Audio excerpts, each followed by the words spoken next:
Bom dia a todos e a todas. Eu sou a professora Cláudia Loureiro, da Universidade Federal de Uberlândia, coordenadora da Cátedra Jean Monnet, com o projeto Global Crossings. Estamos hoje com o professor Jorge Bacelar Gouveia, que contribuirá com a palestra sobre o direito constitucional europeu. Antes de iniciar a apresentação formal do professor Jorge Bacelar Gouveia, gostaria de esclarecer que esta palestra está dentro do contexto da atividade que foi submetida à Cátedra Jean Monnet, o curso de Direito Europeu da Cátedra Jean Monnet. O professor Jorge Bacelar Gouveia, por ser uma autoridade no tema, contribuirá, portanto, conosco com o direito constitucional europeu. O professor Jorge Bacelar Gouveia é professor licenciado em Direito, na menção de Ciências Jurídico-Políticas pela Faculdade de Direito da Universidade de Lisboa, 1989. É mestre em Direito na especialidade de Ciências Jurídico-Políticas pela Faculdade de Direito da Universidade de Lisboa, 1993. Doutor em Direito na especialidade de Direito Público pela Faculdade de Direito da Universidade Nova de Lisboa, 1999. Agregado em Direito na especialidade de Direito Público pela Faculdade de Direito da Universidade Nova de Lisboa, 2007. Autor de mais de 300 títulos, com manuais, monografias e artigos em diversos domínios científicos, jurídicos e extrajurídicos, de que se evidencia o direito constitucional, incluindo os direitos fundamentais, o direito regional e o direito eleitoral, o direito internacional público, incluindo os direitos humanos, o direito do mar e o direito do espaço, o direito fiscal, o direito da segurança, o direito da religião e o direito comparado de língua portuguesa. Como se pode perceber, o vasto currículo do professor nos anuncia que a intervenção do professor no curso de Direito Europeu da Cátedra Jean Monnet, da Universidade Federal de Uberlândia, que eu coordeno, será bastante interessante. Professor Jorge Bacelar Gouveia, eu gostaria de agradecer muito a sua contribuição, a sua participação, e a partir de agora, passar a palavra ao senhor para que faça a sua intervenção. Muitíssimo obrigada. Muito boa tarde. Para mim é que é um grande gosto estar aqui neste espaço virtual que une os dois lados do Atlântico, e é com muito gosto que eu aceitei o convite que a professora Cláudia Loureiro me dirigiu para poder falar convosco sobre este tema que eu acho que é apaixonante, o direito constitucional europeu, ou direito europeu constitucional, conforme queiram chamar, talvez não seja bem equivalente a troca desses dois adjetivos. Mas, portanto, saúde todos aqueles que nos estão a ver nesta transmissão online, em linha. Julgo que haverá pessoas de vários continentes até, o que só mostra aqui a importância e o interesse que esta iniciativa da professora Cláudia suscitou em todos nós, aqueles que tiveram acesso à possibilidade de ver esta comunicação. Portanto, cumprimento todos, em qualquer lugar do mundo que nos podem ver e ouvir, mas em particular os alunos da senhora professora, e também dar os parabéns à senhora professora por ser titular desta cátedra Jean Monnet. Jean Monnet é um grande nome da Europa comunitária, porque foi um dos fundadores, a certa altura, depois da Segunda Guerra Mundial, foi um dos fundadores de uma Europa que se pudesse unir depois de uma grave divisão político-ideológica e também com guerra, evidentemente. Foi a guerra mais destrutiva que tivemos até hoje, foi a Segunda Guerra Mundial, mas ele realmente, conjuntamente com outros ilustres chefes de Estado e do governo e pensadores, outro foi o Schuman, e foi uma famosa declaração Schuman, portanto, mas de facto é uma figura realmente alta, cimeira da cooperação europeia de um modo mais intenso, tal como isso surgiu depois da Segunda Guerra Mundial, e que nós começámos por estudar. Hoje as coisas evoluíram noutro sentido, mas começámos por estudar como o chamado supranacionalismo. e, portanto, uma forma mais sofisticada de multilateralismo, criando uma organização internacional que pudesse ser muito mais do que tinha sido a Sociedade das Nações e que fosse muito mais do que aquelas que também, contemporaneamente, naquele momento foram criadas, como foi o caso do Conselho da Europa ou a União da Europa Ocidental e outras organizações congêneres. Portanto, acho que a cátedra está muito bem entregue à professora Cláudia Loureiro, e quem a atribuiu e os organismos da União Europeia que o fizeram, acho que tomaram uma boa decisão e uma decisão justa. A professora Cláudia sugere este tema, que realmente é apaixonante, o direito constitucional europeu, e é apaixonante pela sua substância, mas também desperta logo a nossa atenção porque encerra logo uma provocação. O próprio nome pode conter em si uma provocação imediata, que é a seguinte: mas as Constituições não são dos Estados, como é que podemos falar num direito constitucional que não é dos Estados? Mas neste caso, europeu, agora depende do sentido, mas certamente que se refere àquilo que hoje se chama União Europeia, que teve outros nomes antes, ou outras organizações, mas haverá um direito constitucional que já não é dos Estados, mas é supra-estadual ou supranacional, portanto, encerra desde logo essa dúvida, porque aparentemente a resposta seria sempre logo negativa, porque de facto constituições, no seu sentido contemporâneo da palavra, tal como elas surgiram com o liberalismo, quer o sentido de Constituição formal, quer o sentido de Constituição material, é uma realidade realmente que tem 200 anos e mais qualquer coisa. Não, embora a Constituição em sentido institucional já pudesse remontar à antiguidade clássica, o famoso caso de Aristóteles, que se referia a um regime constitucional no sentido de regime político, ou conjunto de regras de organização política. Mas não é nesse sentido que nós pretendemos referir a Constituição, mas é no sentido contemporâneo da palavra, realmente no contexto de um movimento muito importante, que é o chamado constitucionalismo, e que levou ao aparecimento daquilo que nós consideramos ser o Estado de Direito, embora numa certa evolução nestes 2 séculos. Portanto, à primeira vista, a resposta seria negativa, mas na verdade não é negativa, mas é preciso fazer depois alguns cuidados e algumas prevenções para não cairmos aqui em alguns erros de perspectiva. Agora, aquilo que eu vou referir, o direito constitucional europeu, associando também ao chamado movimento do constitucionalismo ou da constitucionalização da Europa ou até do mundo, ou da constitucionalização do direito interno, enfim, em vários sentidos, o fenómeno, digamos, do constitucionalismo, ou o fenómeno da constitucionalização, muitas vezes também tem outros nomes. Aliás, no Brasil até se usa muito a expressão transconstitucionalismo, ou interconstitucionalismo, ou internormatividade, ou interjuridicidade, portanto, no sentido de, digamos, em suma, corresponder à ideia de que a Constituição, tal como ela foi concebida, num contexto histórico muito próprio, que foi o contexto histórico da luta contra o Estado absoluto, e foi assim que nasceu a Constituição, quer em sentido formal, quer em sentido material. Essa Constituição, com esse conteúdo axiológico, com esses princípios todos lá dentro, direitos fundamentais, separação dos poderes, direitos de cidadania, controle judicial dos atos do poder, não haver unidades de poderes, etc.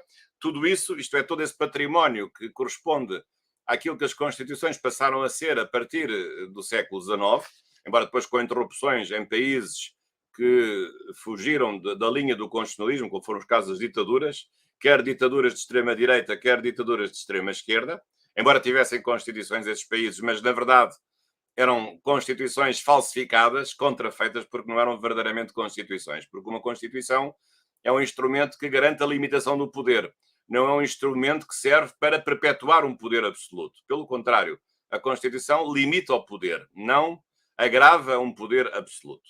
E sabemos na experiência que era atual, embora isso aconteça em poucos casos, quer na experiência de todos estes 2 séculos, que muitas vezes a palavra Constituição às vezes era utilizada num sentido indevido, porque todas as ditaduras também tiveram Constituições, incluindo o Brasil e incluindo Portugal.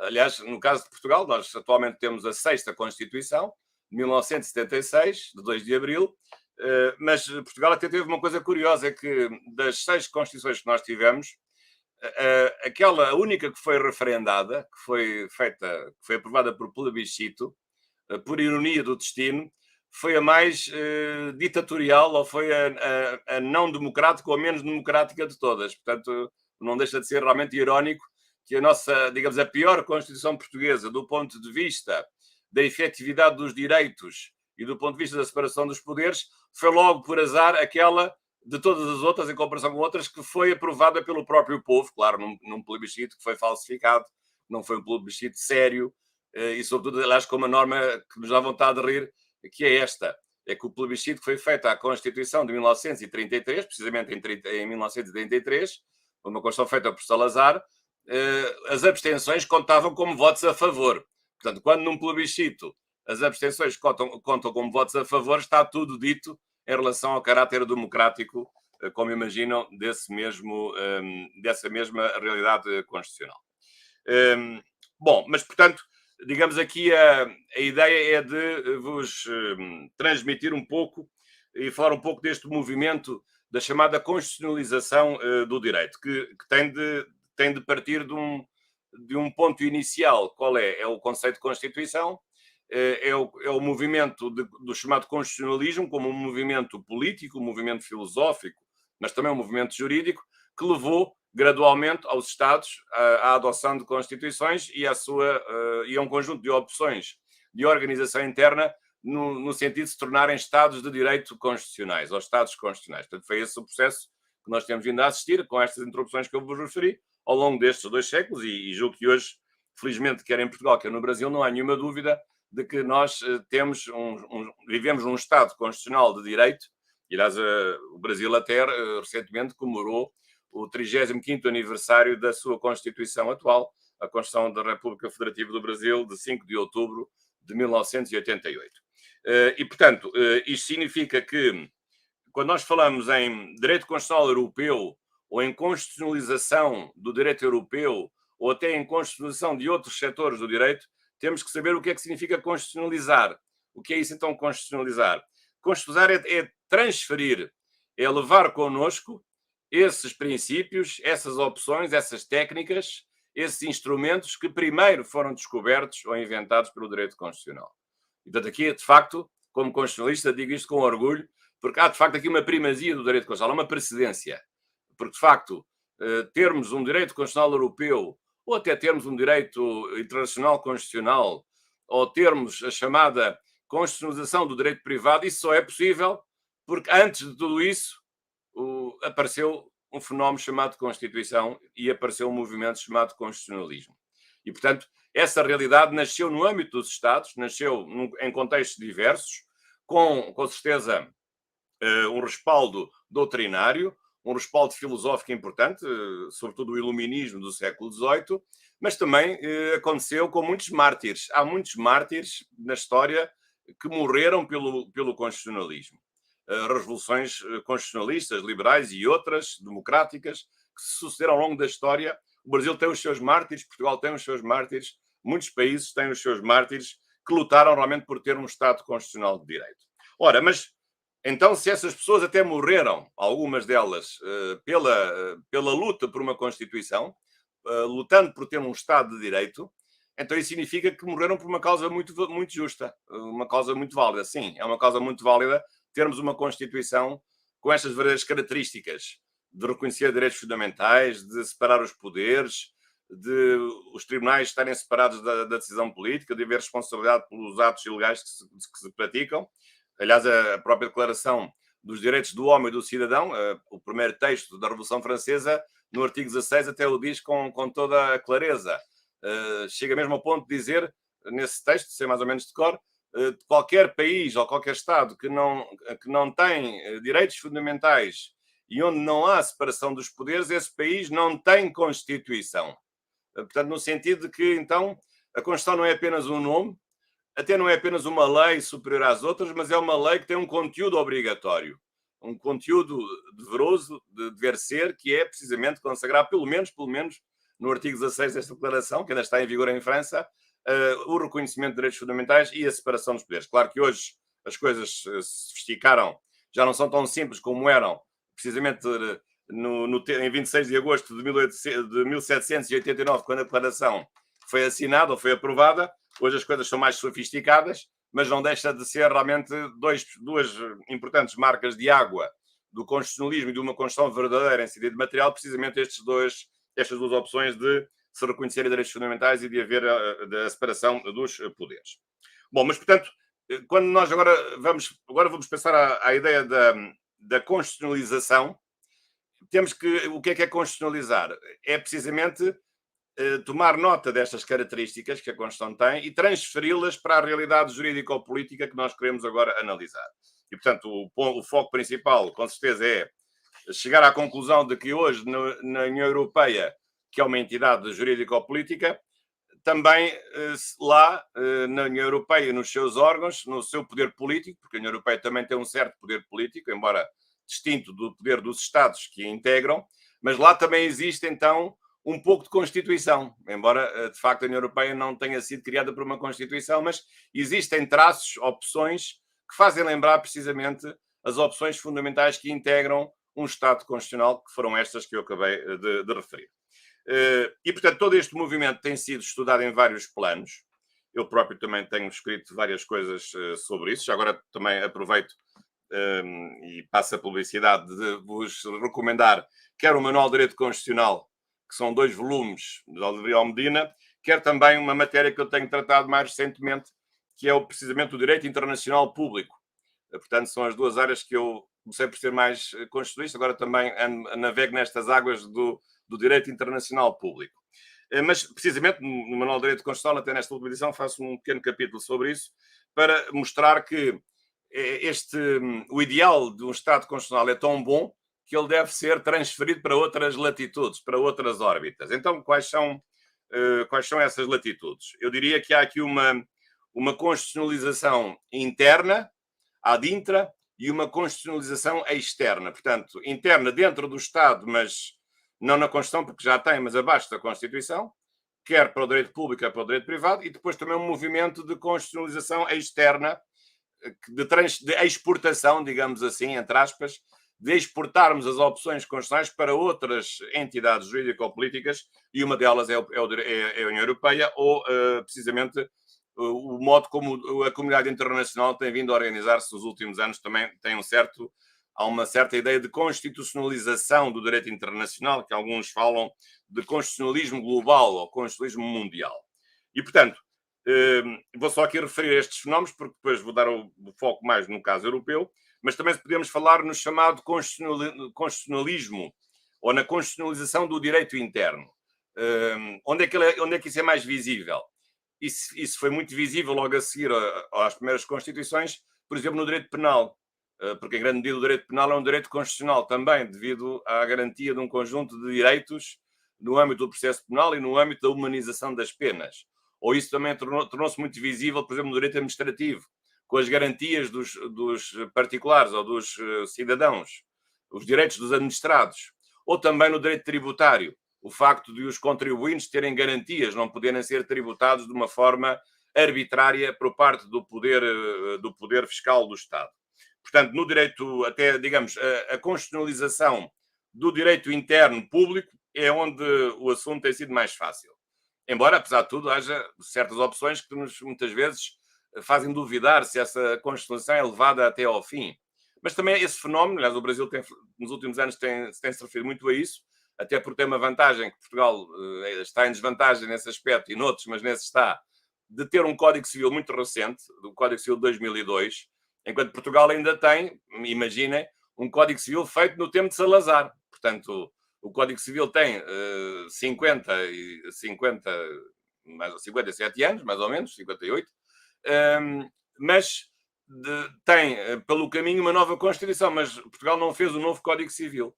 E, portanto, claro que fez uma importante reforma ao Código Civil, a reforma de 1 de abril de 1977, a chamada Reforma de 77, que foi muito importante, mas ainda assim, digamos, tem muitos conceitos e muitas opções que são discutíveis do ponto de vista de uma nova ordem constitucional completamente diferente da anterior, que foi o berço e o contexto de nascimento do próprio Código Civil, que se mantém hoje em vigor, embora tivesse sido aprovado ao abrigo da Constituição de 33.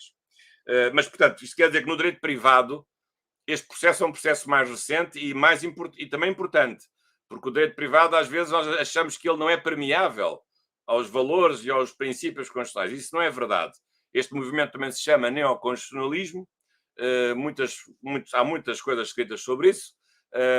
Claro que o problema do direito constitucional, e sobretudo nos direitos, é que muitas vezes os direitos fundamentais são relações de poder entre cidadão e Estado, às vezes não são relações entre privados, mas hoje vai fazendo caminho uma ideia de aceitarmos também a eficácia privada dos direitos fundamentais, quase de uma forma tão evidente e tão forte como ela existe, e isso é inequívoco, na relação do cidadão com os próprios poderes públicos, seja legislativo, executivo ou seja até judicial.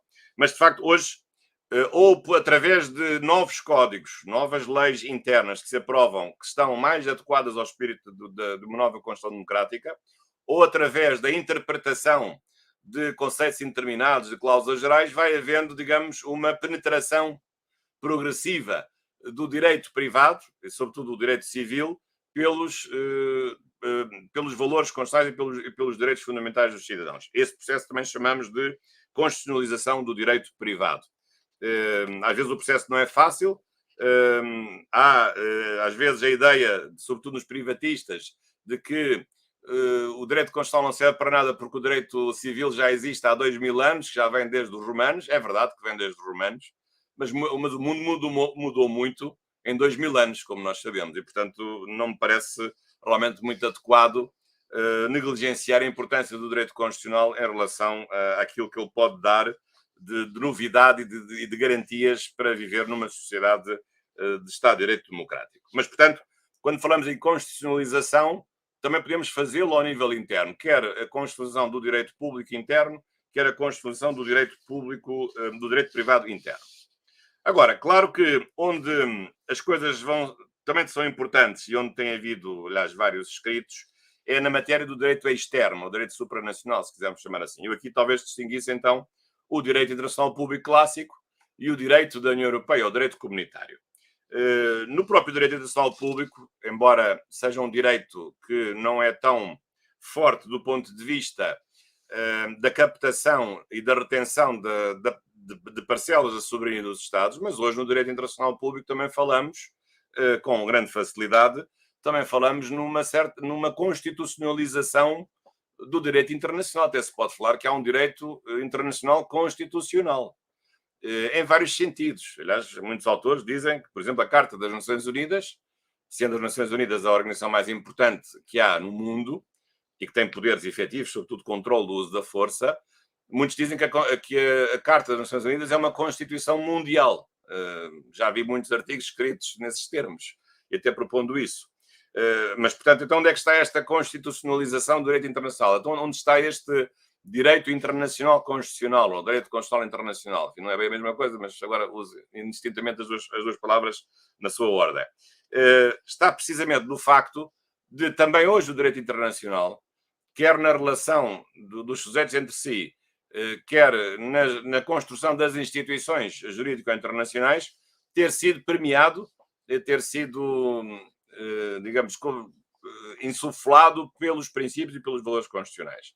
Hoje fala-se já no direito internacional público na separação dos poderes dentro das organizações internacionais, por exemplo.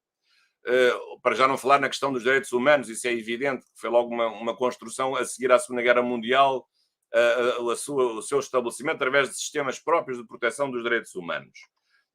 Mas, portanto, a ideia da constitucionalização do direito internacional público é uma ideia hoje também muito forte. Há quem fale também numa cidadania mundial, que é uma coisa um pouco mais utópica. Claro, nós somos hoje 8 bilhões de seres humanos, somos todos titulares de direitos humanos, mas não sei se há propriamente uma democracia mundial. Não podemos escolher todos quem é o secretário-geral das Nações Unidas. Por acaso é uma ilustre personalidade, ainda por cima português, o engenheiro António Guterres. Mas ainda estamos muito longe disso, mas faz caminho uma ideia de um certo direito constitucional global, ou um direito internacional global, portador destes valores universais, quer em matéria de proteção dos direitos humanos, que se vão generalizando, embora sempre com algumas resistências, quer resistências culturais, quer resistências políticas, quer do ponto de vista da separação dos poderes, ou até do próprio controlo judicial da intervenção dos órgãos políticos. Hoje também tem havido um grande movimento para a multiplicação dos tribunais internacionais, acreditando que esse é um modo de compensar a fragilidade própria de um direito que não tem uma coercibilidade tão intensa, ou que não tem mesmo coercibilidade, para quem assim o entenda, em comparação com o direito estadual, como é o caso do direito internacional público. Mas, portanto, estas são as linhas importantes desta constitucionalização do direito internacional. Outra mais importante, talvez, é a própria ideia que o direito internacional tem de si próprio de primazia sobre o direito nacional. Aliás, quando nós estudamos o direito dos tratados, há lá uma norma muito importante na Convenção de Viena sobre o direito dos tratados de 1969, que regula, que estabelece as regras para a produção dos tratados entre os Estados. Diz lá no artigo 27 que as normas dos tratados prevalecem sobre os direitos nacionais. Portanto, já temos aqui também um primado do próprio direito internacional sobre os direitos nacionais. Mas já também o tínhamos de outra forma. Por exemplo, os próprios direitos humanos se consideram como jus cogens, como direito imperativo, que se superioriza em relação aos direitos nacionais. Ou a própria Carta das Nações Unidas, a certa altura, diz, no artigo 103, que não aceita que haja acordos dos países que fazem parte das Nações Unidas que possam contrariar as obrigações que decorrem para esses Estados da sua pertença à própria Organização das Nações Unidas. Portanto, nós temos vários elementos que nos levam a acreditar na existência de um direito internacional constitucional com estas características, embora não haja propriamente ainda aqui uma Constituição Mundial em sentido literal ou num sentido técnico ou jurídico. Mas há com certeza opções constitucionais no sentido de uma Constituição material e até num certo aspecto de uma Constituição, digamos, formal, se considerarmos o aspecto da hierarquia e da supremacia do direito internacional em relação ao próprio direito do direito dos Estados. Agora, em relação ao direito europeu, e este é o foco principal que eu queria aqui referir, de facto é no direito da União Europeia que se tem debatido com mais intensidade esta ideia do direito constitucional. E, portanto, levando à conclusão, ou não, porque a questão não é pacífica, também aviso já, de existir um direito constitucional europeu. Aliás, a questão esteve muito em voga, hoje está menos, mas esteve muito em voga há uns anos, no princípio do século XXI, porque a certa altura os Estados, os membros da União Europeia, na altura ainda antes do grande alargamento que foi feito em 2004, quando a União Europeia passou a ter 28 Estados-membros, agora com o Reino Unido tem 27, mas porque houve, de uma só vez entraram 10 novos Estados-membros, penso que foi em 2004, mas nesses primeiros anos do século XXI, 2002, 2003, houve realmente uma opção política tomada pelos Estados de dar, digamos, um grande salto, eu diria um salto de gigante, para se fazer uma mudança, eu diria, coperniciana, à maneira de Nicolau Copérnico, no que respeita ao direito europeu, criando-se uma Constituição Europeia. Aliás, eu tenho aqui até o texto que na altura foi discutido, tenho aqui até uma versão feita, aliás, que estava ali já no sótão, lá no meio das teias de aranha, mas aqui tem tratado que estabelece uma Constituição para a Europa. É uma edição, precisamente, da secção das edições da União Europeia, de 2005. Mas este assunto realmente correu mal. Mas qual era a ideia deste passo, digamos assim? Era passar a ter um único texto, um único tratado, que reunisse todas as normas, digamos, do chamado direito primário do direito da União Europeia. E, portanto, revogando quer o Tratado de Roma, que criou a Comunidade Económica Europeia, quer os outros dois tratados, que criou a Euratom, e o Tratado de SECA, que criou a Comunidade Europeia do Carvão e do Aço em 53 e os outros dois em 57. E, portanto, juntando tudo numa única Constituição, mas a questão não era só essa. Ainda que fosse através de um tratado, porque isto, não, embora o nome Constituição aqui esteja, mas, na verdade, o que estava aqui proposto era um tratado. Tinha que ser aprovado por unanimidade, precisamente. E por isso mesmo não foi o processo que não seguiu em frente. Mas a questão não era só esta. Era uma questão também de opções de conteúdo. Porquê? Porque esta Constituição Europeia tinha aqui, na primeira parte, um catálogo de direitos humanos. Portanto, agora então, passaríamos a ter, se isto fosse para a frente, passaríamos a ter uma União Europeia com um único texto fundador, ou refundador, que tinha logo como primeira parte aquilo que sucede normalmente com as Constituições dos Estados, que é ter uma parte primeira dedicada aos direitos fundamentais, como sucede, aliás, com a Constituição do Brasil, ou com a Constituição Portuguesa, ou com qualquer Constituição. Bom, se for a primeira, digamos, a seguir às expressões introdutórias, há sempre um primeiro bloco de matérias, que é, digamos, um catálogo extenso, longo, de consagração de direitos fundamentais. E, portanto, aqui assim também aqui estava estabelecido que fosse assim. E portanto, a ideia da Constituição Europeia vem um pouco vem um pouco na sequência de um reforço, obviamente, dos poderes da União Europeia, de aproximar a União Europeia de um Estado federal. Esta é que era realmente a opção, por alguns é explícita, por outros talvez não tão implícita, mas era, digamos, aprofundar os poderes atribuídos à União Europeia. Bom, mas este processo não correu bem, de facto. Não correu bem porque, quando isto foi lançado, suscitou muitas críticas por parte de certos países ou por parte de alguma opinião pública mais ciosa da soberania dos Estados, dizendo que se avançasse neste processo isto levaria longe demais, digamos, a limitação da soberania dos Estados, que os Estados não queriam deixar de ser uns Estados com o núcleo essencial da soberania que não pudesse ser transferido ou delegado, conforme as teorias, para a própria União Europeia, e, portanto, surgiu um contramovimento, digamos, que acabaria por levar, digamos, à destruição deste processo de criação de um tratado que tivesse o nome de Constituição Europeia. Depois, à mistura, houve outros problemas, digamos, laterais, porque começou também a haver problemas de natureza de oposição política em alguns dos países. Aliás, este texto ficou combinado que seria submetido a 3 referendos em 3 países, na altura, mas o problema é que só houve 2 referendos e esses 2 referendos correram logo mal, porque foi o referendo na França e o referendo disse não à Constituição Europeia e o referendo na Nierlândia, que também disse não. O Reino Unido ia fazer, mas como já tinha tido 2 referendos de outros países amigos e vizinhos a dizer não, escusou de fazer a despesa de fazer um referendo próprio. E Portugal também acabaria por não fazer, e embora estivesse previsto, também não chegou a fazer um referendo sobre este assunto. E, portanto, este movimento de criar uma Constituição Europeia, aliás, movimento importante, que congregou uma comissão, que demorou vários anos a fazer este texto, aliás, dirigida por um antigo Presidente da República da França, Giscard d'Estaing,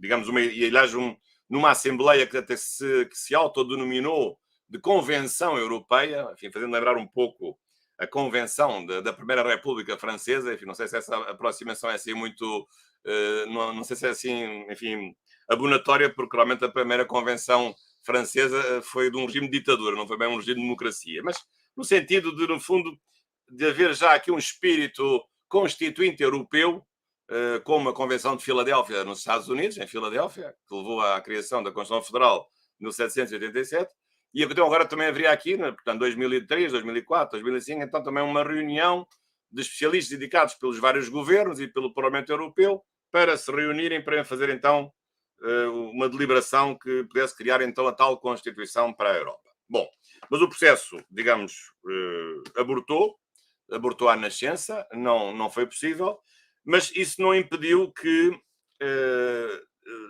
o passo seguinte tivesse sido dado aproveitando alguma coisa de útil deste mesmo processo. Claro que ficou bem patente para vários setores que uma boa parte dos Estados não pretendia um Estado federal e, portanto, não pretendia aceitar uma federalização maior ainda, ou mesmo, ou se for o caso, uma federação europeia, portanto, pondo o acento tónico de que não se pretendia realmente um Estado federal, mas pretendia-se apenas manter a construção de uma União Europeia ou até aperfeiçoá-la, mas não fazer evoluir ainda mais para um Estado com mais poder que se pudesse aproximar mais de um Estado federal, mas o problema tinha que ser resolvido, porque havia um conjunto de novidades que esta Constituição Europeia tinha, que eram perfeitamente aproveitáveis e que não tinham nada a ver ou podiam estar desligadas dessa opção mais política ou simbólica de se estar a transformar a União Europeia num Estado federal ou não, uns a favor, outros contra. E assim foi, de facto. E logo por sorte foi a Portugal que calhou essa tarefa. Porque foi, como sabe, a presença da União Europeia é rotativa, de 6 em 6 meses. Há um país que fica a dirigir os trabalhos do Conselho e do Conselho de Ministros. E por acaso calhou ser na presidência portuguesa, no segundo semestre de 2007, calhou a Portugal ser o país que tinha a presidência da União Europeia, na altura em que estava madura, digamos, uma aprovação do conjunto de um novo tratado que já não era a Constituição Europeia, mas que incluía alguns aspectos que a Constituição Europeia tinha trazido de novo e, portanto, alterando substancialmente e até redenominando o Tratado de Roma, que era o Tratado de Maastricht, aliás, chamando a um o Tratado de Roma, Tratado da União Europeia, o tal de 1957, e chamando ao Tratado de Maastricht, de 7 de fevereiro de 1992, o Tratado da União Europeia. Acho que foi com esse tratado que a União Europeia passou a ter esse nome, embora na altura não tivesse personalidade jurídica como tal. Acho a União Europeia, como entidade, como personalidade jurídica internacional, só viria a ser criada verdadeiramente com o Tratado de Lisboa em 2007, aprovado em dezembro de 2007 e que entrou em vigor em 2009.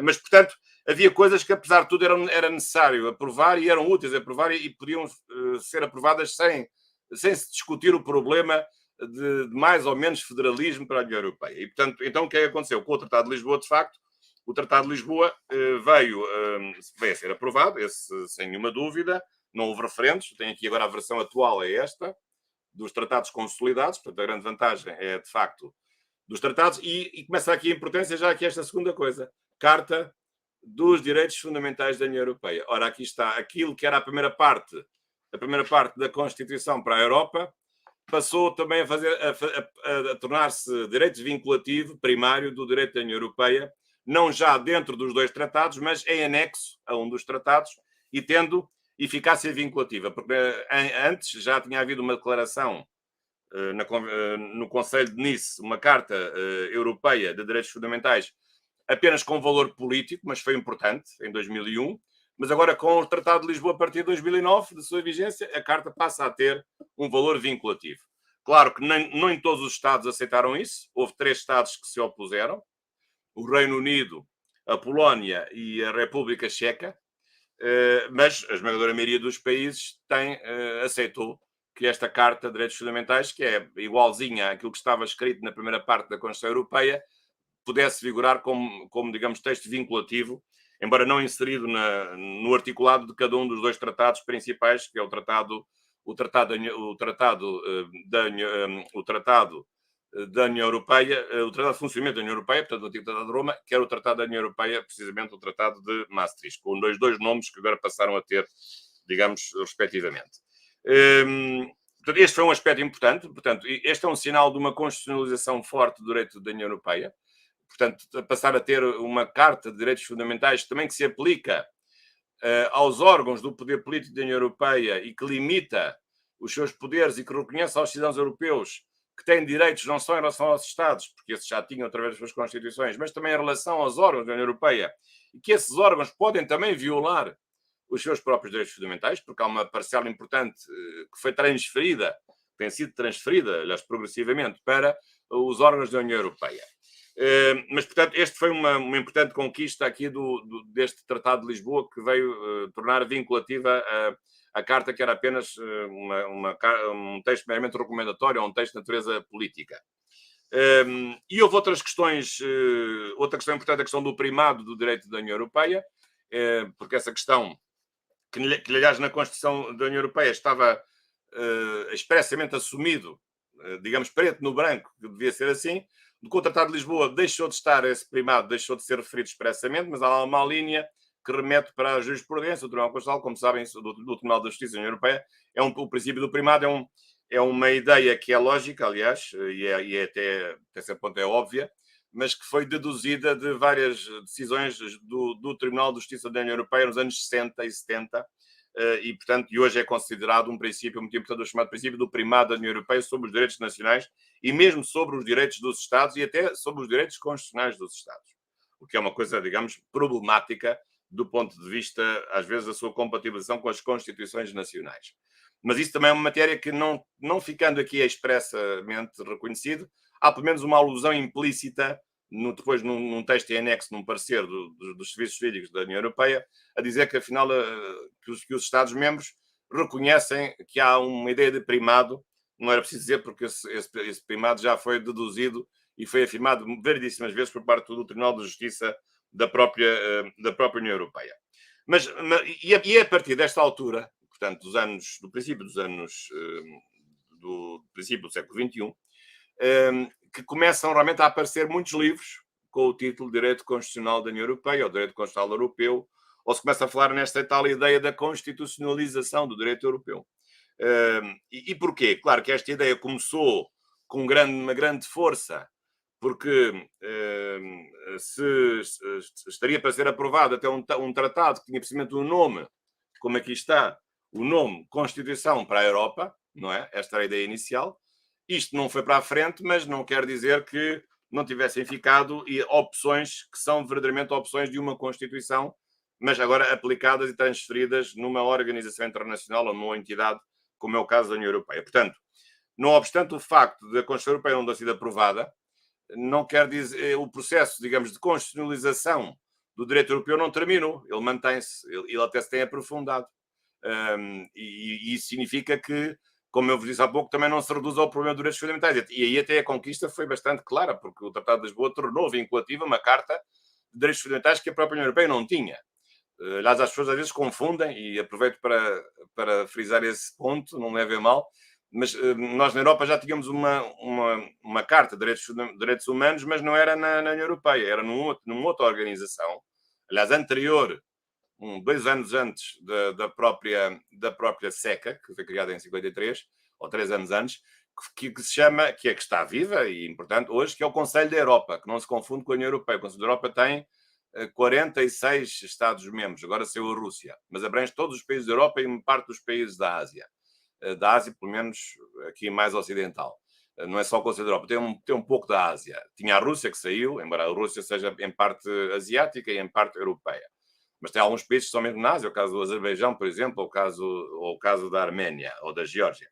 Mas, portanto, digamos, este processo foi um processo que se afirmou, mas que trouxe a novidade de ter direitos fundamentais vinculativos, porque a Convenção Europeia dos Direitos do Homem foi feita não pela União Europeia, mas pelo Conselho da Europa, que é uma organização clássica que não tem nada a ver com a União Europeia, embora tenha como novidade, a Convenção Europeia na altura teve 2 grandes novidades, que foi a possibilidade de haver queixas individuais dos cidadãos contra o seu país perante uma instância supranacional, e essa instância ser um tribunal e não ser apenas uma comissão ou não ser outra coisa qualquer que não tivesse a força, digamos, simbólica de um próprio tribunal, como é o caso ainda que sucede nas Nações Unidas. Não há Tribunal Internacional de Direitos Humanos nas Nações Unidas, tem existido muito isso, mas felizmente que ao nível regional, quer no caso da América, temos o Tribunal Interamericano dos Direitos Humanos, ou o caso da África, o Tribunal Africano dos Direitos Humanos e dos Povos, ou o caso da Europa, portanto, o Tribunal Europeu dos Direitos Humanos. Mas, portanto, a vantagem foi passar a termos esses direitos fundamentais reconhecidos, mas o processo depois foi-se desenvolvendo noutros processos. Portanto, a ideia da constitucionalização hoje vigora, por exemplo, no aperfeiçoamento dos mecanismos de controlo das decisões dos próprios órgãos dos Estados-membros, no desenvolvimento também da representação política dos Estados-membros da União Europeia ao nível do Parlamento Europeu, em que o Parlamento Europeu foi ganhando também mais poderes. Portanto, o Tratado de Lisboa também veio trazer mais poderes a um Parlamento que é eleito diretamente pelos cidadãos europeus. Antigamente não era assim, mas a certa altura optou-se por ser um Parlamento eleito diretamente pelos cidadãos. Portanto, não é sufrágio indireto, é sufrágio direto. E, portanto, esse processo de constituição é um processo contínuo de aumentar a cidadania europeia através de mais poder conferido a um órgão que é precisamente da direta expressão dessa vontade europeia, com partidos até dentro do Parlamento Europeu, que são grupos parlamentares europeus, uma maior articulação e densificação da separação dos poderes, maior controle, maior efetividade do controle judicial e o aperfeiçoamento também dos direitos fundamentais. Portanto, esta é que é a ideia que hoje nós temos muito ligada ao direito constitucional europeu. E até há uma outra razão, que eu diria que é uma razão até mais de natureza, digamos assim, prático-funcional ou de utilidade prática, é que o direito da União Europeia tornou-se um direito de tal maneira extenso, porque hoje praticamente todas as áreas do governo são europeizadas, enquanto que antes a União Europeia era apenas uma união económica, ou uma zona de livre câmbio, ou uma união aduaneira, ou um mercado interno. Portanto, era uma coisa só económica. Hoje é muito mais do que isso. Hoje, aliás, com o Tratado de Maastricht passou a ser também uma união em matéria de justiça, da administração interna, do Ministério do Interior, de polícias, de justiça, de política externa comum. Portanto, assuntos mais de natureza política que também passaram a integrar a atividade da União Europeia. As suas atribuições alargaram-se. Hoje não há praticamente nenhuma área da governação que não seja também do interesse da União Europeia. A começar no ambiente, a acabar nos transportes, a começar na energia e a acabar na cultura, até a proteção da diversidade religiosa faz parte das atribuições da União Europeia. Portanto, hoje a União Europeia tem atribuições praticamente em tudo, em todas as áreas do governo. E, portanto, o que é que isso dá? Dá que, quando nós estudamos, sobretudo os estudantes na licenciatura, que vão estudar cada um dos ramos do direito penal, ou direito civil, ou direito comercial, ou direito económico, ou direito fiscal, ou tributário, ou outros ramos do direito, começam logo por estudar que é uma parte desse setor do direito que vem do direito europeu. Pelo menos sendo que aqui estou-me a referir à experiência mais europeia. Portanto, na prática não há nenhum ramo do direito que não tenha como uma das suas fontes, além da Constituição, e além de uma lei interna principal, se for um direito codificado, como é o Código Civil, ou o Código Penal, ou o Código de Processo Civil, ou o Código de Processo Penal, também chamada legislação ou instrumentos normativos que vêm da União Europeia. Sobretudo em matéria, por exemplo, de concorrência, em matéria de impostos. Há já alguns impostos europeus. O IVA é um imposto que não é europeu, mas é harmonizado com as mesmas regras em todos os países dos Estados-membros. E, portanto, toda a área concorrencial, de acordo também com as liberdades próprias da União Europeia, a liberdade de circulação de pessoas, de capitais, a liberdade de estabelecimento, e, portanto, todas as 4 liberdades do próprio mercado interno, e, portanto, e tudo mais que realmente este processo de construção tem vindo a trazer. Portanto, o que é que isto dá? Dá que muitas vezes, em algumas faculdades agora, já não se pode estudar o direito da União Europeia numa só disciplina semestral ou até anual, e é preciso até, se é para estudar tudo, temos que ter vários semestres para estudar tudo aquilo que está no direito da União Europeia, mas isso não é útil. Então, o que é útil? É, no fundo, ter uma disciplina introdutória que se pode chamar Direito da União Europeia, mas no fundo nos seus fundamentos, que será esta, Direito Constitucional da União Europeia, e depois os pormenores do direito da União Europeia em matéria de transportes ou da energia, ou em matéria de fiscalidade, ou até em matéria penal. Há quem fala um direito penal europeu, tenho as minhas dúvidas, mas há quem diga que é um direito penal europeu. Isso é dado lá na outra disciplina, no direito penal, ou no direito tributário, ou no direito económico, digamos, em cada um dos setores jurídicos específicos, e não aqui no direito da União Europeia, que seria então, digamos, um direito de entrada, digamos, um direito de enquadramento, uma disciplina de enquadramento desse mesmo direito da União Europeia, portanto, por isso, muitas vezes se chamando Direito Constitucional da União Europeia. Depois também há vários, já agora só para terminar, depois aqui há várias questões curiosas. Há uma questão de nomenclatura que não tem unido as pessoas. É verdade que hoje a designação de Direito da União Europeia vai sendo prevalecente, mas há ainda pessoas que distinguem, a designação antiga era, aliás, foi assim que eu estudei, nos anos 80, era a expressão de direito comunitário, pelo menos aqui na Europa era assim que se chamava, mas depois, a certa altura, como o nome União Europeia foi trazido pelo Tratado de Maastricht, muitas faculdades começaram a mudar a disciplina e os autores dos livros a chamar de Direito da União Europeia. Mas depois havia aqui um problema porque esse direito não era todo uniforme. E até outros professores, aliás, recordo aqui uma professora portuguesa, aliás, amiga de longa data, da Faculdade de Direito da Universidade de Lisboa, que tem a curiosidade de ser mais precisa e até diz que o direito da União Europeia é um direito eurocomunitário. Portanto, no sentido de ter lá dentro um processo de produção verdadeiramente de integração, a tal ideia de que era aquela parte antiga do direito económico, e depois haver uma parte de outro direito que é um direito de, digamos, um direito de coordenação e não um direito de integração, um direito de coordenação de natureza política. E, portanto, não sendo um direito obrigatório, muitas vezes exigindo-se uma unanimidade nessas mesmas deliberações. Portanto, eurocomunitário no sentido de comunitário a parte de integração, de direito de integração, como foi a parte anterior da parte económica, e depois uma parte mais de consensualização política, no sentido de ser um direito de coordenação e não um direito de integração. Mas, de facto, hoje tem prevalecido a expressão direito da União Europeia, sem qualquer dúvida, não tanto direito eurocomunitário ou talvez direito europeu, embora a expressão direito europeu tenha outro problema, porque pode levar à confusão com outras instituições europeias que não são a União Europeia. Porque nesse aspecto também os direitos humanos também são europeus, mas há direitos humanos do Conselho da Europa é uma coisa. Os direitos humanos da União Europeia é uma coisa completamente distinta, ou em parte distinta, e com raízes muito distintas. Mas, portanto, eu diria que o processo de constitucionalização do direito europeu é um processo que continua em marcha. É verdade que, digamos, o facto de ter corrido mal a criação de um texto com o nome Constituição levou a alguma quebra, digamos, a algum baixar de braços em relação a certos setores. Claro que eu não escondo que por trás disto há também uma opção ideológica ou política, e, portanto, não vos escondo que a Europa não está propriamente toda unida no sentido de querer um Estado federal. Há muitas pessoas que não, eu não quero um Estado federal, portanto, não me identifico com esse tipo de Europa federal, que é uma Europa que só favorece os países maiores, a Alemanha e a França, que já mandam e assim ainda vão mandar mais, não é? Se fosse assim. E depois é porque agora a Europa é uma Europa muito mais diversa do que era quando tinha só 18 Estados ou 15 Estados. E Portugal até entrou numa altura que entrou quando passámos a ser, julgo, 15. Portugal entrou em 1986, assinando em meados de 1995 o Tratado de Adesão.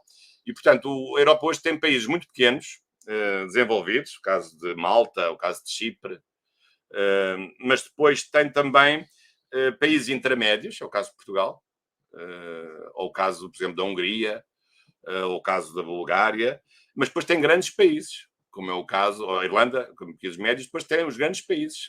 Tem os grandes países fundadores, a Itália, a França e a Alemanha, mas depois tem novos países que não são fundadores, mas são muito importantes, que é o caso da Polónia, que é um grande país também, e a Espanha também. Em relação a Portugal, a Espanha é 4 vezes maior que Portugal. E, portanto, o facto de haver aqui várias gerações de países com interesses diferentes e depois várias questões antigas dos conflitos entre os países do Norte e os países do Sul, entre os países novos e os países mais antigos, os países que vieram do Bloco de Leste, outros que nunca tiveram influência comunista. Tudo isto não tem contribuído propriamente para uma uniformização de perspectivas. E nos últimos tempos as coisas têm-se agravado, porque a Europa tem sido afligida por uma intensa vaga migratória que não é fácil de conter ou de aceitar, porque as dificuldades também já existem para aqueles que já cá estão, e, portanto, se as dificuldades já existem para aqueles que já cá estão, então vão aumentar para acolher aqueles que querem vir para cá, que compreensivelmente julgo que podem vir, porque de facto são pessoas que querem fugir da morte e têm o direito de salvar a pele, e nós temos o dever de as acolher, os chamados asilados ou refugiados políticos. Mas outra coisa é o assunto da migração económica, que não tem nada a ver com a questão dos refugiados de natureza política, aqueles que fogem dos países que estão em guerra ou das ditaduras.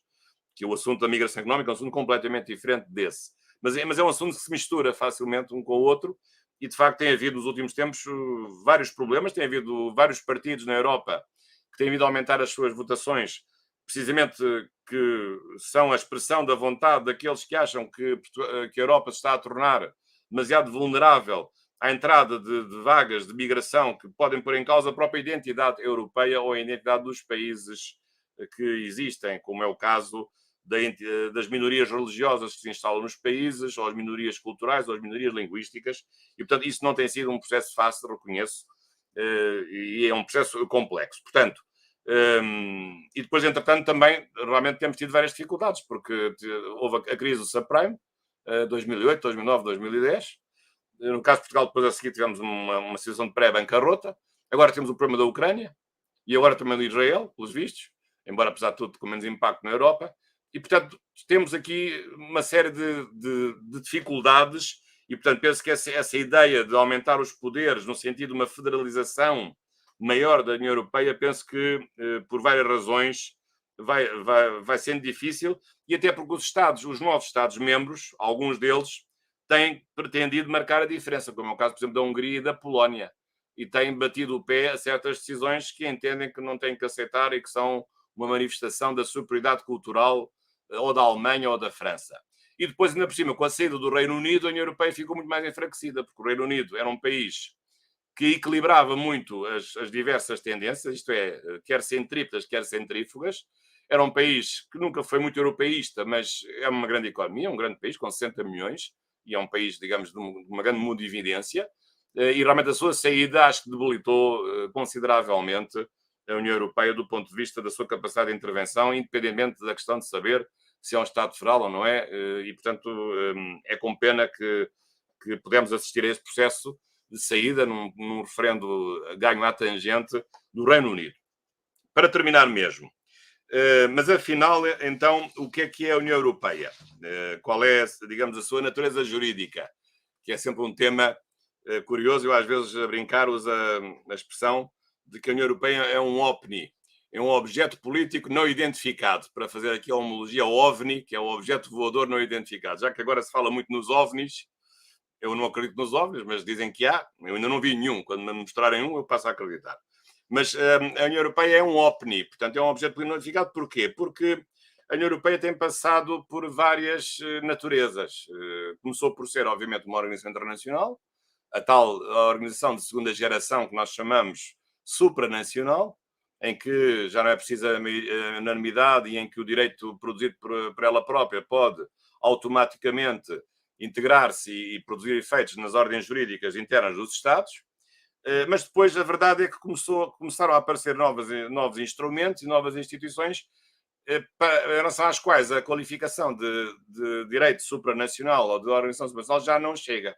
E então autores propõem o conceito de confederação, ou alguns autores o conceito de Estado Federal. Na prática, eu diria que hoje, não sendo um OVNI, isso é mais a brincar, mas é realmente uma realidade híbrida. É uma realidade que tem vários elementos de várias coisas ao mesmo tempo. Tem elementos de uma organização internacional, tem elementos de um Estado federal e tem elementos de uma confederação. Mas para terminar, apesar de tudo, eu acho que, embora se possa falar num direito constitucional europeu pelas opções e pela substância, mas na verdade não há uma Constituição Europeia, porque os tratados, o de Roma e o de Maastricht, não são, nem nunca foram constituições. Não há um poder constituinte europeu. Isto é, a Europa não se cria a si própria. A União Europeia não nasceu por vontade dela própria. A União Europeia só nasceu porque os Estados quiseram criar a União Europeia. E se os mesmos Estados que a criaram, amanhã, por hipótese, espero que não, decidissem revogar os dois tratados, a União Europeia acabava. E, portanto, a União Europeia não tem vida própria. Aquilo que ela vale é aquilo que os Estados quiseram que ela valesse através da criação dos tratados e da sua transformação e da sua pertença, porque outra novidade que o Tratado de Lisboa também trouxe, já agora, é a possibilidade dos países saírem da União Europeia, porque até ao Tratado de Lisboa não se sabia como é que um país que a certa altura decidisse sair, mas não se sabia como é que podia sair. Sabe-se como é que pode entrar, mas não se sabe como é que pode sair. E o problema colocava-se porquê? Porque o Reino Unido, por diversas vezes, ameaçou, tanto que ameaçou que consumou a ameaça e saiu mesmo. Mas, curiosamente, saiu numa altura em que já tinha sido aprovado um artigo a explicar como é que podia sair, uma cláusula de saída voluntária da União Europeia. E, portanto, agora imaginem que se os países, se os 27, todos também decidirem sair, então a União Europeia acaba, fica vazia, fica sem ninguém. Bem, não é isso que nós esperamos. Acho que eu faço, como português e como conhecedor destas matérias, eu penso que é justo fazer uma avaliação muito positiva da União Europeia em todo este tempo. Aliás, com várias conquistas. A questão do euro foi uma questão importante, a questão das liberdades económicas, da cidadania europeia, penso que são tudo conquistas importantes. Agora, não escondo que às vezes há dirigentes europeus fracos, não escondo que há decisões anómalas, decisões erradas, que prejudicam alguns países, e não escondo, como português, mais do que europeu, sou português, e como português não escondo que Portugal não tem sido bafejado pela sorte do ponto de vista do interesse da União Europeia, que normalmente está contra o interesse de Portugal. E, portanto, eu falo como português como poderia um húngaro, ou um polaco, ou um espanhol, ou um italiano dizer a mesma coisa. E, portanto, penso que é preciso alguma prudência do ponto de vista dos líderes europeus, dos chamados eurocratas, que não podem dispor dos seus poderes como se os Estados não tivessem sua própria identidade. E, repare, eu estou a falar numa União Europeia que tem, penso que 22 ou 24 línguas oficiais.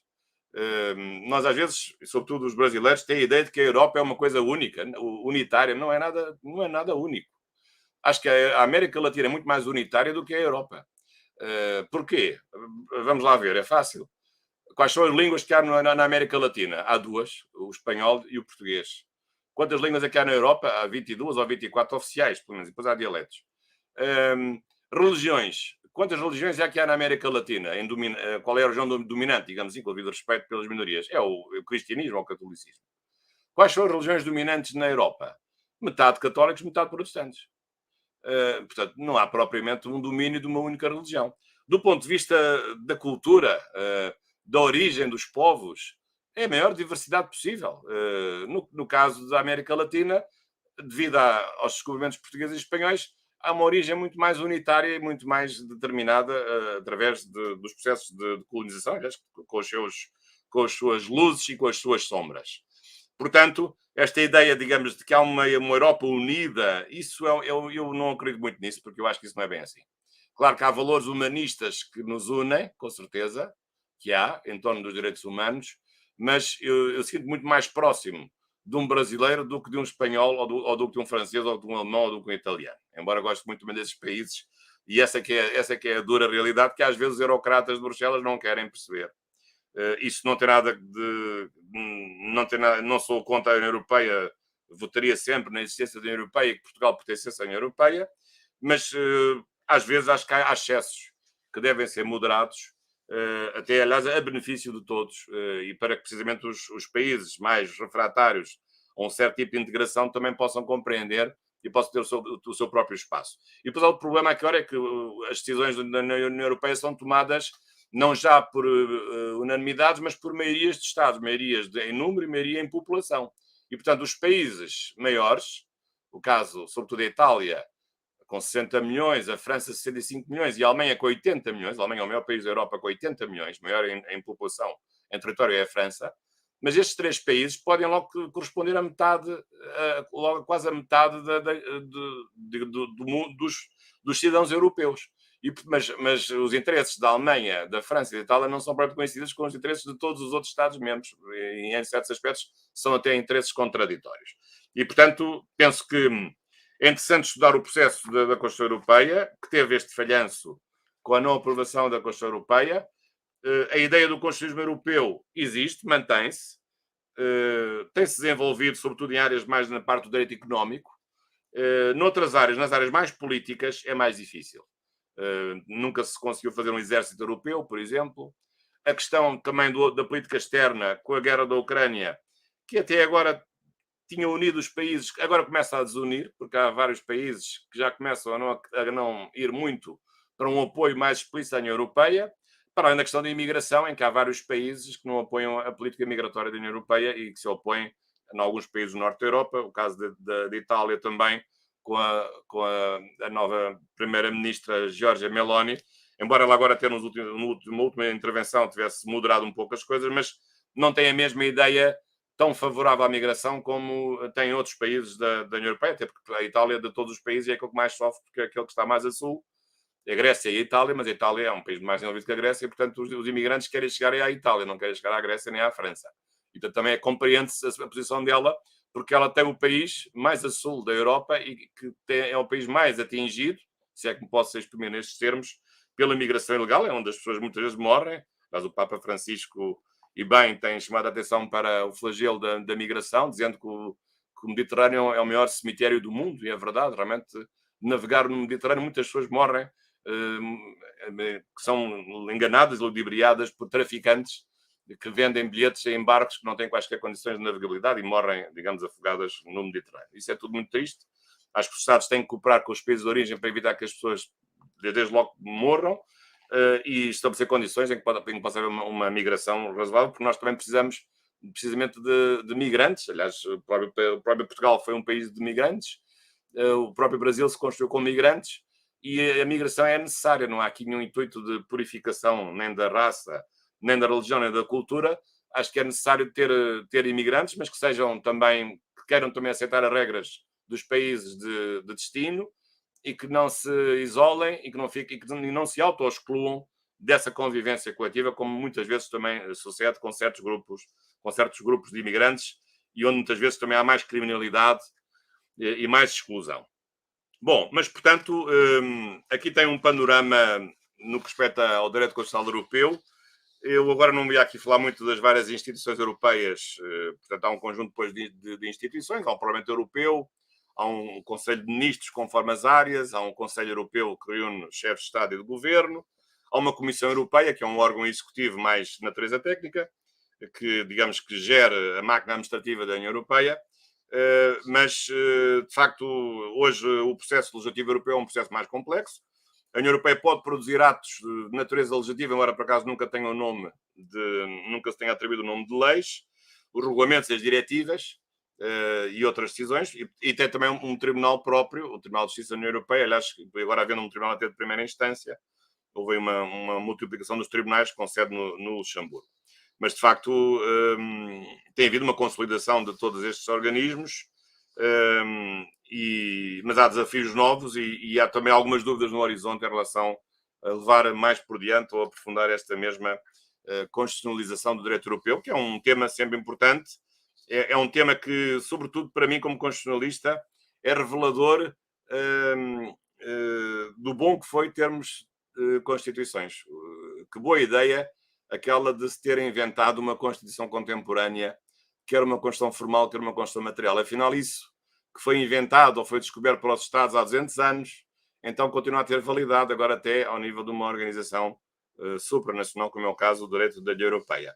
E também gostava, claro, que isso fosse possível também na América Latina, em particular no Mercosul, no qual o Brasil, no qual o Brasil está integrado, mas sei que as coisas não têm corrido muito bem, por várias, não só pelas questões internas do Brasil, bastante complicadas nos últimos tempos, como também agora a questão do Chile, também está uma decisão muito complicada, porque não se percebe bem o que é que aquilo vai dar, com recusa do plebiscito quanto à aprovação da Constituição chilena, e outras coisas que sabem muito melhor do que eu, e em relação às quais agora estou à vossa disposição.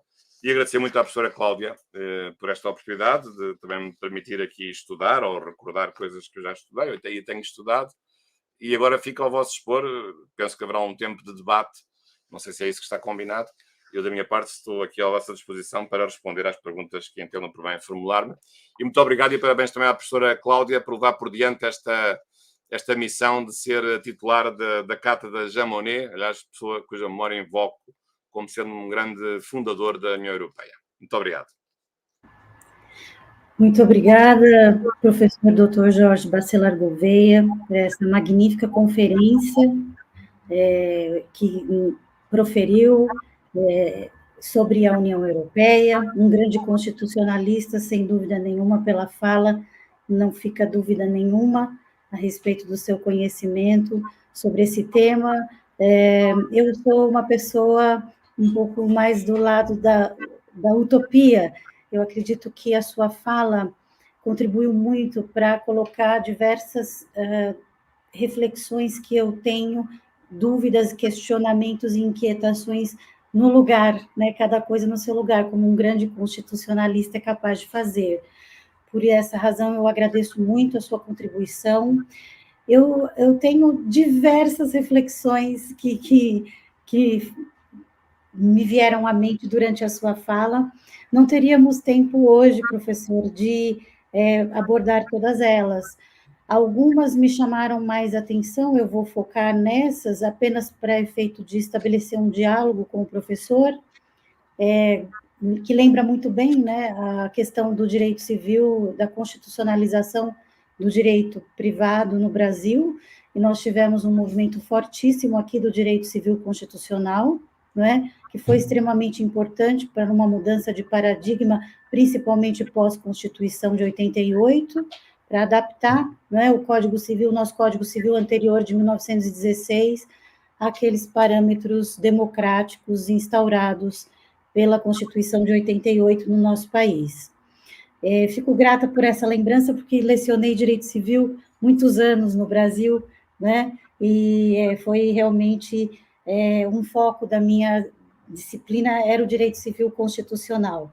E vem uma recordação muito boa com a fala do senhor a respeito dessa questão.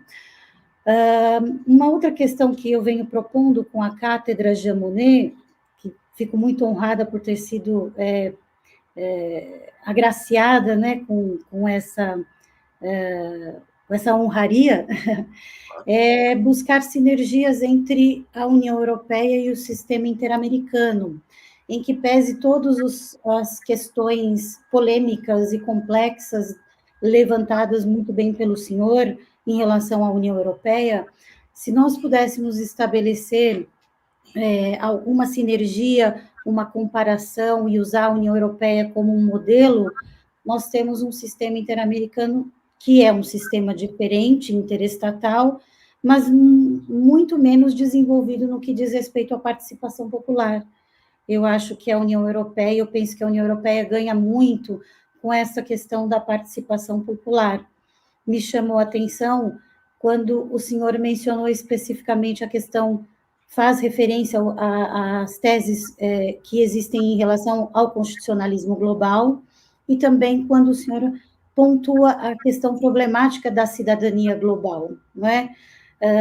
Se nós pudéssemos comparar, portanto, estabelecer uma sinergia, nós não temos a mesma amplitude do exercício da cidadania no sistema interamericano que os cidadãos europeus têm na União Europeia. Então, eu penso que esta é uma sinergia importante e que poderíamos usar como modelo para fomentar avanços no sistema interamericano em relação a esse aspecto. Quando o senhor menciona a questão da federalização da União Europeia, eu concordo com a sua visão de que isso é uma questão complexa e que estabeleceria uma relação de poder assimétrica entre os Estados europeus, mas eu acredito que, diante da forte participação popular e do exercício da cidadania, nós temos uma visão de uma democracia europeia, digamos assim, se eu poderia, enfim, me arriscar, né, a usar essa expressão, muito mais forte do que nós temos no sistema interamericano. Especificamente a questão da migração e dos refugiados me interessa bastante, porque é um dos eixos de pesquisa da Cátedra Jean Monnet também que desenvolvo, e nesse ponto eu tenho um questionamento para o senhor, que é realmente, não bem um questionamento, mas eu gostaria de ouvi-lo um pouco mais a respeito dessa questão, é a que diz respeito à situação dos refugiados no Mediterrâneo, e a postura, inclusive, da Corte Europeia de Direitos Humanos em relação a essa questão. Nós já tivemos, em outra oportunidade, o caso da condenação da Itália, pelo caso Hirsi Jama, pelas operações de devolução, expulsão coletiva dos imigrantes para a Líbia. E, ao que parece, apesar de existir o primado da União Europeia, do direito da União Europeia, e uma relação diferenciada por conta da supranacionalidade, nós não vemos uma mudança de comportamento dos Estados europeus em relação à situação migratória, tanto que continuamos vendo as pessoas, né, morrendo no Mediterrâneo. Essa eu acredito que seja mais uma complexidade, uma dificuldade, né, professor, de se estabelecer este primado da União Europeia dentro dessa diversidade que o senhor mesmo comentou. Não seria isso? Sim, muito obrigado, senhora professora. Vejo que está por dentro de todos estes assuntos. Antes de responder a esta questão, já agora, só aqui uma breve consideração sobre o sistema americano. Realmente, a situação da América é mais difícil, porque há uma organização dos Estados americanos. Claro que há um importante Pacto de São José da Costa Rica, a Convenção Interamericana dos Direitos Humanos de 1969, mas o problema é que os Estados Unidos não aceitam e não integram propriamente certos aspectos desse sistema. E, portanto, um sistema americano em que os Estados Unidos, não fazem parte, as coisas começam a correr, nunca podem correr muito bem. Porque, realmente, os Estados Unidos ainda é a maior potência mundial e é também um papel muito importante, goste ou não, digamos, no continente americano. Agora, de facto, penso que a questão de haver um Parlamento Europeu em que qualquer cidadão se pode candidatar, aliás, nem sequer tem de se candidatar no seu país de origem. Eu, como português, poderia ser candidato à Itália, ou na Alemanha, ou na Irlanda, ou na França, portanto, em qualquer espaço que é completamente livre dentro da União Europeia, portanto, para ter capacidade eleitoral passiva, embora só por partidos políticos, mas realmente é outra coisa, é outra loiça, como se costuma dizer aqui em bom português, é outra loiça ter realmente um Parlamento que seja eleito diretamente pelos cidadãos e isso não acontecer no caso do sistema americano. Acho que o sistema americano, apesar de tudo, tendo produzido o Pacto de São José da Costa Rica, isso foi um passo muito importante e sei até do impacto que isso tem tido no âmbito do sistema interno de direitos fundamentais do Brasil e de outros países. Mas é preciso continuar a acreditar nisso e fazer demonstrar pela política internacional e pela diplomacia que isso se deve desenvolver e, sobretudo, aqui nesse aspecto vale bem o exemplo da Europa, porque eu penso que está provado à saciedade como foi frutuoso e pode levar ao maior progresso dos Estados, a haver um sistema de maior cooperação entre os países e um sistema mais democrático. Sem dúvida, mas reconheço esses problemas. Realmente o problema da América é um problema também de assimetria, porque há uma grande potência, os Estados Unidos e o Canadá, e depois tudo o resto, digamos a América Latina, dita Latina, portanto, a partir da América do Norte, o México e da América do Norte, depois o Central e a América do Sul, e de facto não é fácil, de facto, esse contexto, mas penso que o exemplo da Europa pode ajudar em alguns aspectos. Depois, em relação à questão que coloca, a questão é realmente uma questão complexa. Eu acho que, desde logo, acho que o direito existe para as pessoas e as organizações políticas, nós existimos, a nossa atividade de juristas e de políticos, se for o caso, não é o meu caso, é para beneficiar as pessoas, não é para matar as pessoas, não é para desproteger as pessoas. E, portanto, a pessoa humana em si, na sua dignidade, independentemente do lugar onde ela esteja ou de qualquer outro fator que possa determinar uma discriminação. E, portanto, penso que a primeira coisa a fazer da parte dos países europeus é precisamente evitar uma migração que possa ser desastrosa e possa ser mortífera para as pessoas que embarcam nesses processos migratórios. Isso tem sido tentado junto dos países do Maghreb, sobretudo, embora a migração seja de todo o lado, também a migração brasileira, como também já houve muita migração portuguesa para o Brasil, mas há de todo o lado, mas a maior pressão realmente exerce na zona do Maghreb, que é a zona do norte da África. E há de facto onde tem havido as maiores tragédias, digamos, de náufragos e pessoas que morrem às milhares. E de facto acho que é preciso haver uma cooperação no sentido, não tanto no sentido de obrigar as pessoas a não vir para a Europa, mas de ajudar os países a criarem condições para que as pessoas não tenham de vir para a Europa, porque têm também uma qualidade de vida e têm empregos e têm possibilidade de ter um sonho ou utopia de melhorar as suas condições de vida e de não terem culpa do sítio onde nasceram.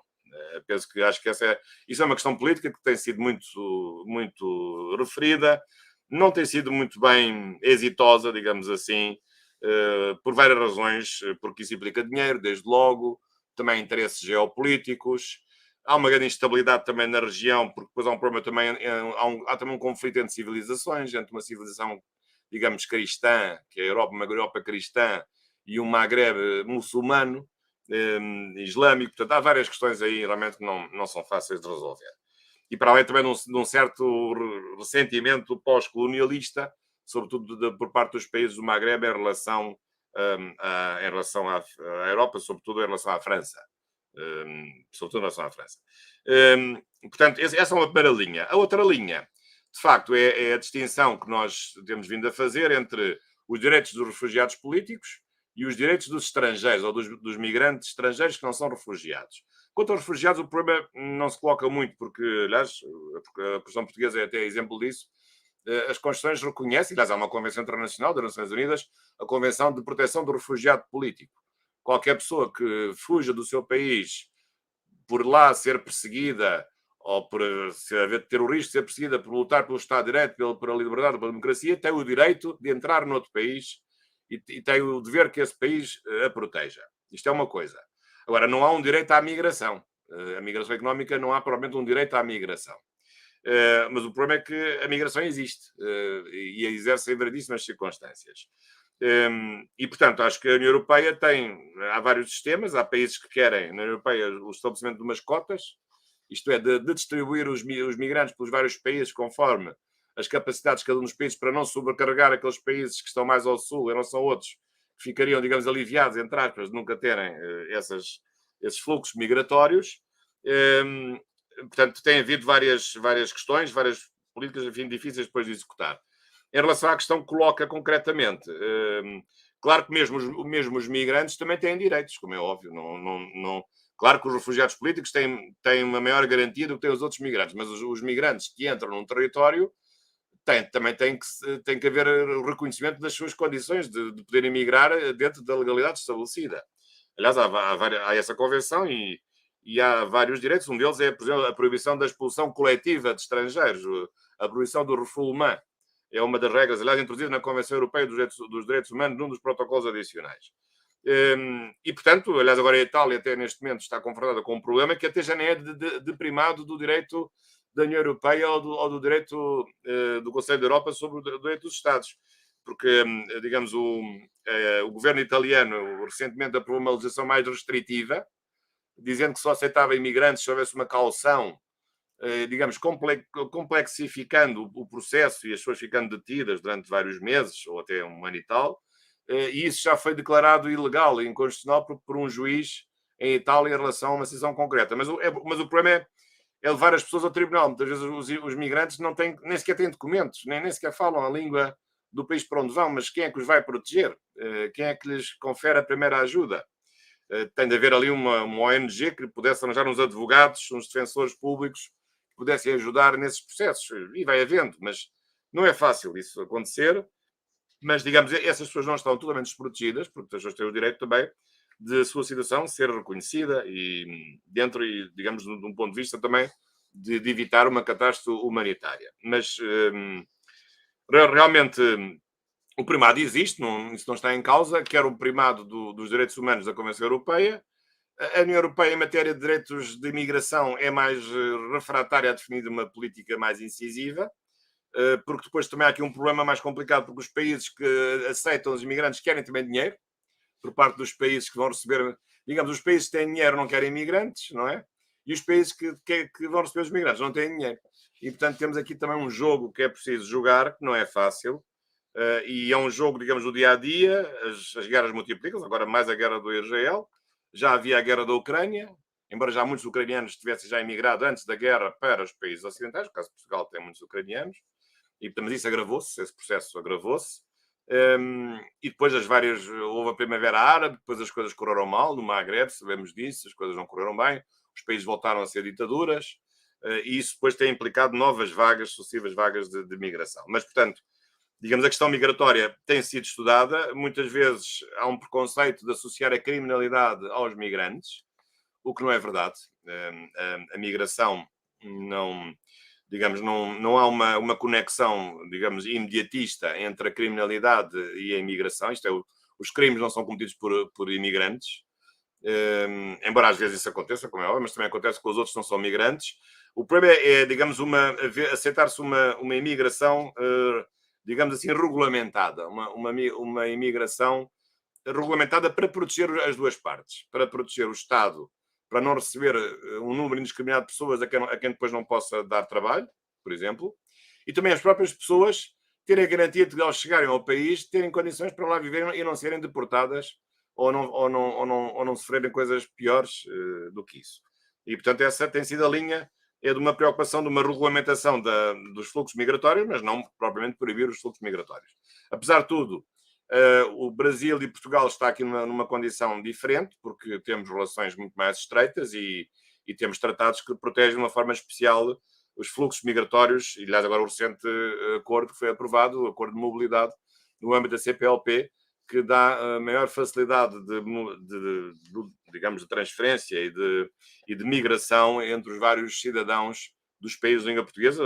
Aliás, acordo que eu saúdo, e que eu só digo só agora, até que, enfim, depois de há 30 anos de falar disso, lá agora finalmente se resolveram a fazer isso. Mas reparem que a União Europeia já abriu um processo de infração contra Portugal por causa disso, porque a União Europeia, a Comissão Europeia, diz que esse acordo de mobilidade da CPLP viola as regras do espaço Schengen da União Europeia. Portanto, Portugal até se adiantou e aprovou, e foi um dos promotores, e bem, a meu ver, desse acordo de mobilidade, mas já tem nas costas uma queixa, aberta logo 3 meses depois, por parte da Comissão Europeia, que entende que a atribuição de vistos no âmbito desse acordo é facilitista e põe em causa as regras da liberdade de circulação, que é conhecida como espaço Schengen que é um espaço de abolição de fronteiras e de controlos documentais, e que, digamos, que uma vez que esses vistos depois determinam que o cidadão, ao entrar em Portugal, embora seja só para Portugal, depois vai ter acesso livre a todos os outros países e, portanto, digamos, no fundo, é um visto que não é só para Portugal, mas é, no fundo, um visto para toda a União Europeia. E, portanto, isso é considerado pela Comissão Europeia como ilegal. Vamos ver, as autoridades portuguesas dizem que não, mas eu acho que isso vai acabar no Tribunal de Justiça da União Europeia, muito provavelmente. Muito bem. Muito obrigada, professor, pela sua generosidade, pelo seu tempo. Não vou cansá-lo mais, mas gostaria de continuar dialogando com o senhor a respeito da União Europeia. Para o senhor, apenas para contextualizá-lo, temos aqui os alunos do curso de Direito Europeu da Cátedra Jean Monnet, os alunos da graduação e do pós-graduação da Universidade Federal de Uberlândia, e temos também alunos da Universidade Estadual de Londrina, do pós-graduação também, que assistirão de maneira remota como complementação de suas disciplinas. E, portanto, eu agradeço pela sua disponibilidade em dialogar conosco, espero continuar conversando com o professor a respeito desses temas em outros projetos, outros eventos, espero vê-lo em Portugal em dezembro, estarei aí. Será muito bem. E eu já agora também agradeço muito esta gentileza. Eu já fui muitas vezes ao Brasil, como imagina. Aliás, o estado brasileiro que eu mais vezes visitei foi Minas Gerais. Aliás, a cidade que eu mais vezes visitei até foi Belo Horizonte. Mas por acaso nunca fui. Tive uma vez para ir, mas acabou por não se consumar a Uberlândia. Nunca fui a Uberlândia. Penso que a professora Cláudia está a falar de Uberlândia, não é? Londrina, por exemplo, também não conheço. Conheço Curitiba, mas não, Londrina é lá perto de Curitiba, é no Paraná, não é?